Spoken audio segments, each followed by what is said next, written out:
আসসালামু আলাইকুম রহমতুল্লাহি ওবরকাতুহু। সম্মানিত দর্শক, মডেল মেঘলা আলমকে গ্রেপ্তার করা হয়েছে এবং তাকে 1974-এর যে বিশেষ ক্ষমতা আইন, খুবই বিতর্কিত আইন, সেই আইনের ক্ষমতা বলে তাকে আটক করা হয়েছে। অর্থাৎ কোনো কারণ না দর্শিয়ে রাষ্ট্র তার ইচ্ছা মতো যে কোনো ব্যক্তিকে আটক করার যে ক্ষমতা, সীমাহীন ক্ষমতা, এই অধ্যাদেশের মাধ্যমে ভোগ করে। এই অধ্যাদেশটিকে নিয়ে এটি প্রণয়নের পর থেকে যত আন্দোলন, লড়াই, সংগ্রাম হয়েছে, কিন্তু দুর্ভাগ্য হলো যে যারাই ক্ষমতা এসেছে তারাই এই অধ্যাদেশটিকে ব্যবহার করেছে, এটিকে বাতিল করেনি। তো বর্তমানে অন্তর্বর্তীকালীন সরকারকে নিয়ে মানুষের শুভাশিস, মানুষের আশা এবং আকাঙ্ক্ষা অনেক অনেক বেশি। তো কাজেই ডক্টর মোহাম্মদ ইউনূসের যে সরকার, এই জমানাতে এই বিশেষ কালো আইনটি ব্যবহৃত হবে এটি কেউ আশা করেনি এবং এ কারণেই মানুষ বিক্ষুব্ধ হয়ে পড়েছে, সমালোচনা শুরু করেছে যে এরকম একটি কালো আইনে কেন মেঘলা আলম নামক একজন অভিনেত্রী বা একজন মডেলকে গ্রেপ্তার করা হলো। এখানে যে মডেলের কথা বলা হচ্ছে তিনি বাংলাদেশের তেমন পরিচিত কেউ নন। আমি অন্তত তার নামও কখনো শুনিনি, তার কোনো পোর্ট্রেটও দেখিনি, ছবিও দেখিনি, কোনো বিজ্ঞাপনও দেখিনি, প্রথম। অবশ্য তিনি যখন অসহায় অবস্থায় অবরুদ্ধ হয়ে ফেসবুক লাইভে গিয়ে মানুষের সাহায্য চেয়েছিলেন এবং তাকে যখন গ্রেপ্তার করার জন্য পুলিশ হানা দিচ্ছিল, তখন তার আকুতি দেখে, তার মিনতি দেখে অন্য যে কোনো মানুষের মতো, সাধারণ মানুষের মতো আমিও ব্যথিত হয়েছিলাম এবং আমিও চেয়েছিলাম যে এরকম হওয়া উচিত না। যেহেতু তিনি থানাতে যেতে চাচ্ছেন স্বেচ্ছায়, তো সেক্ষেত্রে তাকে গভীর রাত্রে কেন দরজা ভেঙে তাকে নিয়ে যেতে হবে? তো যখন তিনি লাইভ করছিলেন তখন দরজা ভাঙার কোনো দৃশ্য আমরা দেখিনি, কিন্তু পরবর্তীতে আমরা জেনেছি যে তাকে ওখান থেকে গ্রেপ্তার করে আনা হয়েছিল। তো আমাদের দেশে যাওয়া হয়, এ সকল বিষয় নিয়ে সাধারণত আমরা কেউ রাগ করি না।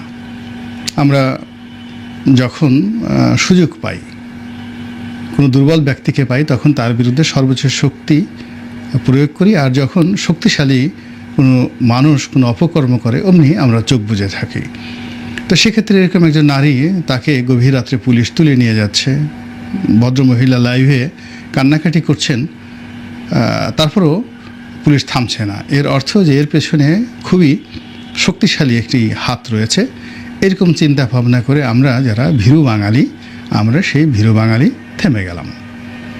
কিন্তু প্রকৃতি থামেনি। এর কারণ হলো যে ভদ্র মহিলাকে গ্রেপ্তার করা হয়েছে, আটক করা হয়েছে এবং তাকে থানা হাজতে পাঠানো হয়েছে। সম্ভবত এই ভদ্র মহিলার সঙ্গে অনেকের ভালো সম্পর্ক ছিল। সেটি ব্যক্তিগত পর্যায়ে হতে পারে, সামাজিক পর্যায়ে হতে পারে, শারীরিক পর্যায়ে হতে পারে, মানসিক পর্যায়ে হতে পারে, কিংবা অর্থনৈতিক পর্যায়ে হতে পারে। কিন্তু তাকে যতটা অবলা মনে করা হয়েছিল, তিনি আসলে ততটা অবলা নয়।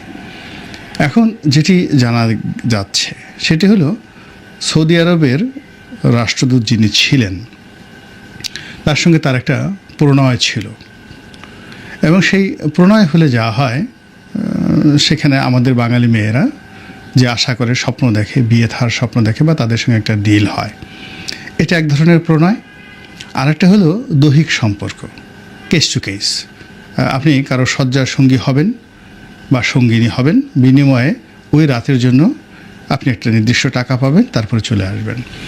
আমাদের দেশের যে ধনীদের পাড়া বলে অভিহিত গুলশান বনানী, কিংবা কূটনৈতিক পাড়া বলে অভিহিত বাড়িধারা, এ সমস্ত এলাকাতে এরকম শয্যার সঙ্গী বা শয্যা সঙ্গিনী ভাড়ায় পাওয়া যায়।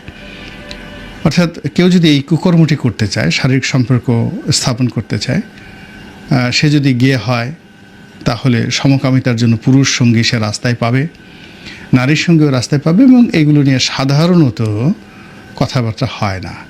যদি খুব কঞ্জুস টাইপের কোনো লোক 10,000 টাকায় চুক্তি করে নিয়ে গেল, টাকা দিল 2,000 বা টাকা দিল না, তো এরকম ক্ষেত্রে কিছু শব্দ হয়, কিন্তু এর বাইরে সাধারণত এগুলো কাকপক্ষীয় টের পায় না।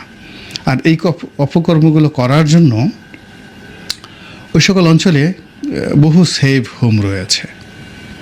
অনেক বাড়ি আছে, যে বাড়িতে এই সমস্ত কর্ম হয় এবং তারা ঘন্টা ভিত্তিক এই বাড়ি ভাড়া দেয়। আশেপাশের লোকজন জানে কিন্তু কিছু বলে না।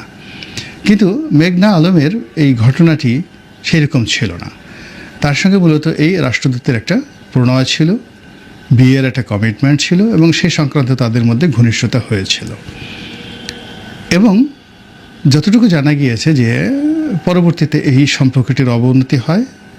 এর কারণ হলো সৌদি আরবের যারা লোকজন রয়েছেন তারা সাধারণত 3-4টে বিয়ে, 4-5টা বিয়ে এগুলো তাদের দেশে কোনো বিষয় না। তো এখন সেই সৌদি রাষ্ট্রদূত, তার আগে দেশে বিয়ে করা আছে, বউ আছে, তো তিনি এই মেঘনা আলমকে বিয়ে করতে চেয়েছিলেন দ্বিতীয় স্ত্রী হিসাবে। হয়তো এরকম একটা কথাবার্তা শোনা যাচ্ছে, কিন্তু মেঘনা আলম সেটা রাজি হচ্ছিলেন না। তখন এই বিষয়টি সমঝোতা করার জন্য একটা টাকা পয়সার লেনদেনের চুক্তি হয়েছে বা কথাবার্তা হয়েছে, কিন্তু সেটি মিলেনি। হয়তো রাষ্ট্রদূত দিতে চেয়েছেন 10 টাকা, মেঘনা আলম চেয়েছেন 20 টাকা, এবং এগুলোর সঙ্গে মেঘনা আলমের পরিবারও জড়িত হয়ে পড়েছেন। তো এই রকম পরিবেশ এবং পরিস্থিতির কারণে অনেকটা সে রাষ্ট্রদূত অসহায় অবস্থায় পড়ে তিনি পররাষ্ট্র মন্ত্রণালয়কে জানিয়েছেন এবং সরকারের ঊর্ধ্বতন কর্তৃপক্ষের নির্দেশেই মূলত মেঘনা আলমকে এইভাবে কৌশল করে গ্রেপ্তার করা হয়েছে। এখন সমস্যা হলো, এই গ্রেপ্তার যে প্রক্রিয়াতে করা হয়েছে এটি নিয়ে যেহেতু পত্রপত্রিকায় চলে এসেছে, এগুলো নিয়ে খোঁজখবর হচ্ছে, এবং খোঁজখবর হওয়ার সাথে সাথে এখানে সৌদি রাষ্ট্রদূতের নাম চলে আসছে। আসার পরে সঙ্গত কারণে সৌদি আরব বিক্ষুব্ধ, তারা লজ্জিত, অনুতপ্ত, এবং সেই যে রাষ্ট্রদূত তার ক্যারিয়ার এখানে শেষ হয়ে গেছে। কাজেই সৌদি সরকারের পক্ষ থেকে বা রাষ্ট্রদূতকে বা দূতাবাসকে কেন্দ্র করে পররাষ্ট্র মন্ত্রণালয় যে তোয়াজ তদবির করতে চেয়েছিল, এই জিনিসটি প্রকাশ্যে আসার পরে দূতাবাস তাদের আশীর্বাদ চলে গেছে। ফলে এখানে মেঘনা আলম ভার্সেস সেই রাষ্ট্রদূত, এবং সেই রাষ্ট্রদূত নাকি তিনি চলে গেছেন। তো তিনি তো চলে গেছেন, তো তার অনুরোধে যারা এই কর্মকাণ্ডগুলো করেছেন তারা কিন্তু রীতিমতো ফেঁসে গেছেন। তো আমাদের দেশে সকল কর্মের জন্য যেটি হয়, ডিবি অফিসকে ব্যবহার করা হয়। তো এই ভদ্রমহিলাকে গ্রেপ্তার করা হয়েছে ডিবি পুলিশের মাধ্যমে। এখন ডিবি পুলিশ, যেটা হারুন ছিল ঢাকা মহানগর গোয়েন্দা পুলিশের প্রধান, তো সেই জায়গাতে এখন রেজাউল করিম সাহেব নামক একজন ভদ্রলোক আসছেন, ফরিদপুর বাড়ি, শিবচরের দিকে বাড়ি, বিএনপি করেন। তো তিনি বেশ দায়িত্ব পালন করছিলেন এবং পেপার পত্রিকায় না এসে, মিডিয়াতে না যেয়ে, ভাতের হোটেল তৈরি না করে মোটামুটি ডিবিকে একটা অ্যাক্টিভ প্রতিষ্ঠানে পরিণত করে ফেলেছিলেন। এখন যেহেতু তিনি এই বাহিনীর প্রধান, তাকে ইতিমধ্যে স্যাক করা হয়েছে, অর্থাৎ তাকে ডিবি অফিস থেকে সরিয়ে অন্যত্র দিয়ে দেওয়া হয়েছে। এবং এখানে অনেকগুলো রাজনীতি কাজ করেছে। এখানে যে মেঘনা আলমের রাজনীতি তা নয়।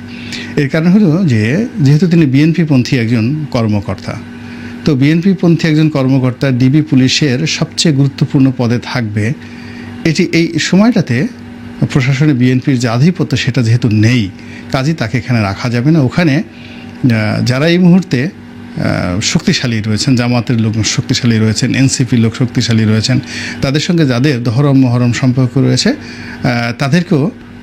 তাদেরকেই সাধারণত এই ধরনের পদে দেওয়া হবে। 2 নম্বর হলো মেট্রোপলিটন পুলিশ কমিশনার এবং আইজিপি পদেও পরিবর্তন হয়েছে, এবং এই দুটো পদে প্রথম দিকে বিএনপির যারা লোকজন তারা ছিলেন। তো তাদেরকে সরিয়ে এখন যাদেরকে দেওয়া হয়েছে তারা কোনো দল করেন কি করেন না বড় ব্যাপার নয়, কিন্তু তারা যে বিএনপি করেন না এটা মোটেই নিশ্চিত। ফলে পুলিশের মধ্যে যে বিএনপিকরণ হচ্ছিল খুব দ্রুততার সাথে, সেটা এখন বিএনপির সেই প্রভাব প্রতিপত্তি থেকে বিএনপিকে দূরে সরিয়ে রাখা হচ্ছে, এবং মেঘনা আলমের এই ঘটনাকে কেন্দ্র করে বিএনপিকে একটা শিক্ষা দেওয়া হলো এবং এই রেজাউল করিম সাহেবকে সরিয়ে দেওয়া হলো। এটা একটা তুলকালাম কাণ্ড। দ্বিতীয়ত, এই বিষয়টা নিয়ে ডক্টর আসিফ নজরুলকে এখন সবাই ধুয়ে দিচ্ছে, কিন্তু এই যে মেঘনা আলমের গ্রেপ্তার বা অন্য যে বিষয়গুলো, এর সাথে আসলে আসিফ নজরুলের কতটুকু সম্পর্ক রয়েছে? এই পুরো কাজটি পররাষ্ট্র মন্ত্রণালয় যদি তার অনুরোধ পেয়ে থাকে সৌদি দূতাবাসের পক্ষ থেকে, তাহলে সঙ্গতের কারণে তিনি এটি স্বরাষ্ট্র মন্ত্রণালয়ে বলেছেন।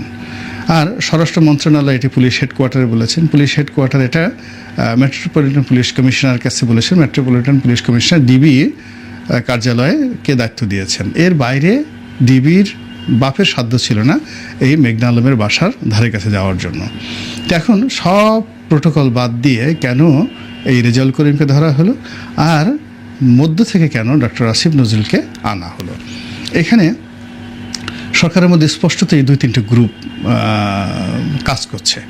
প্রথম কাজ করছে হলো যে ডক্টর আসিফ নজরুল এবং তার পছন্দের কিছু মানুষ এখানে নিয়োগ লাভ করেছেন। যেমন ডক্টর আসিফ নজরুল, তার খুব ঘনিষ্ঠ মনির হায়দার, সাংবাদিক মনির হায়দার, তার খুবই ঘনিষ্ঠ গোলাম মুর্তজা, তারপরে তার খুবই ঘনিষ্ঠ তিশা এবং মোস্তফা সরোয়ার ফারুকী।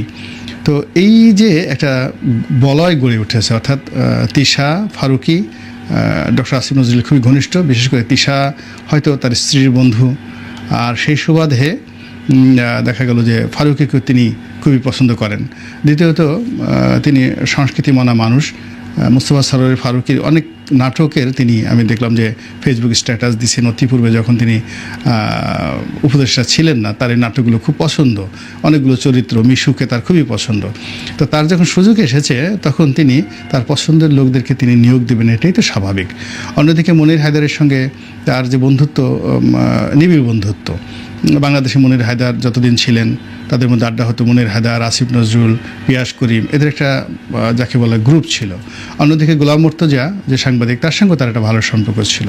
তো মনির হায়দারকে বিশেষ সহকারী নিয়োগ দেওয়া হয়েছে সচিবের মর্যাদায়, আবার সিনিয়র সচিবের পদমর্যাদায় গোলাম মুর্তজাকে নিয়োগ দেওয়া হয়েছে। আবার এদের সঙ্গে এদের যে কাউন্টার যে গ্রুপটি আছে, যমুনাতে একটা কাউন্টার গ্রুপ আছে, আমি নাম বললাম না, এই প্রেস উইংসই আছে, যারা মনির হায়দারকে পছন্দ করছেন না, যারা গোলাম মুর্তজাকে পছন্দ করছেন না, যারা ডক্টর আসিফ নজরুলকে পছন্দ করছেন না। তো কাজেই এই সুবাদে মেঘনা আলমের এই ঘটনাকে কেন্দ্র করে আসিফ নজরুলকে যদি একটু টানাহেঁচড়া করা যায় তাহলে মন্দ কী? এবং যেহেতু আসিফ নজরুলের সোশ্যাল মিডিয়াতে ঠিক ওইরকম তার নিজের পেজে সে নিজে কিছু বলতে পারে, তার পেজে ফলোয়ার আছে, সেখানে ভক্ত আছে, কিন্তু তার পক্ষে কথা বলার মতো কোনো লোক নেই। কিন্তু তার বিপক্ষে কথা বলার মতো অনেক শক্তিশালী যাকে বলা হয় সামাজিক মাধ্যমের লোকজন রয়েছে এবং তাদের প্রমোট করার জন্য লোকও রয়েছে। তো এখন দুর্ভাগ্যজনক হলো সত্যি যে বিএনপি বিরোধী যে শক্তিটি এই মুহূর্তে রাজনীতিতে খুবই শক্তিশালী, প্রশাসনের শক্তিশালী, তাদের সঙ্গে ডক্টর মোহাম্মদ ইউনূসের সম্পর্ক খুব ভালো, কিন্তু ডক্টর আসিফ নজরুলের সম্পর্ক ভালো না। তারা চাচ্ছেন, মনে করেন যে ডক্টর আসিফ নজরুল এখান থেকে চলে যাক। তো চলে যাওয়ার জন্য তাকে ভারতের দালাল বলতে হবে, তাকে আওয়ামী লীগের দালাল বলতে হবে, তাকে যে হুমায়ুন আহমেদের যে দ্বিতীয় স্ত্রী শাওন, মেহের আফরোজ শাওনের জামাতা বলতে হবে, মানে কন্যার জামাতা বলতে হবে, এটি নিয়ে মস্কারা করতে হবে। এইভাবে নানা রকম ট্যাগ দিয়ে তাকে তছনছ করে দেওয়ার যে একটা চেষ্টা, সেই চেষ্টা এই মেঘনা আলমকে কেন্দ্র করে হচ্ছে। বলা হচ্ছে যে এই মেঘনা আলমের সঙ্গে যেহেতু সে মডেল, তার শাশুড়ির একটা ভালো সম্পর্ক আছে, তো কাজেই তার শাশুড়ির বান্ধবীকে বাঁচানোর জন্য তার তো চেষ্টার ত্রুটি থাকবে না, তিনি সর্বোচ্চ চেষ্টা করবেন। আবার ইতিপূর্বে যখন শাওন গ্রেপ্তার হলো তখন রাতারাতি শাওনকে ছেড়ে দেওয়া হলো ডিবি অফিসে নিয়ে, সেখানেও সবাই বলার চেষ্টা করলো যে এটাও আসিফ নজরুলের কারসাজি, তিনি